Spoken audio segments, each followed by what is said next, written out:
সরস্বতী পুজোর পরের দিন ছিল লিসাদের বাড়িতে খাওয়া দাওয়া, তাই সকাল সকাল চলে গেছিলাম ওকে একটু হেল্প করব বলে। আর কাকু এখানে রান্নাবান্না করে দিয়েছিল, আমরা খাওয়া দাওয়া করে কাজ বাজ করা শুরু করে দিয়েছি। আর ওপরে মুন্না আর চিকু অলরেডি রান্না বসিয়ে দিয়েছে, কারণ রাত হয়ে যাবে না হলে। তো এখানে মুন, হ্যাপি আর হানি দেখো কি সুন্দর খেলা করছিল। এইসব করতে করতে সন্ধে হয়ে গেছিল, তো আমি লিসাদের বাড়ি থেকে বেরিয়ে এসেছিলাম, কারণ আমার পরের দিনই ছিল অ্যানিভার্সারি। তো ভাবলাম বুবাইকে একটুখানি সারপ্রাইজ দিই, তাই জন্য কেক, বেলুন, রোজ সব কিছু নিয়ে চলে এসেছিলাম। তারপরে চলে গেছিলাম লিসাদের বাড়িতে, আর দেখো রাতে এত বৃষ্টি। তো যাই হোক, আমরা তিনজনে মিলে খাওয়া দাওয়া করে চলে এলাম বাড়ি, আর এসে বুবাইকে দিলাম সারপ্রাইজ। তো তেমন কিছুই করিনি, ছোট একটা কেক এনেছিলাম, রোজ আর একটু বেলুন দিয়ে সাজিয়েছিলাম, আর কিছু না। আর দিদিভাইরা ছিল, দিদিভাইরা আমাদেরকে অনেক কিছু গিফট করলো।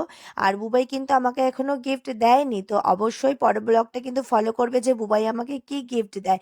তো নেক্সট ব্লগে দেখা হবে।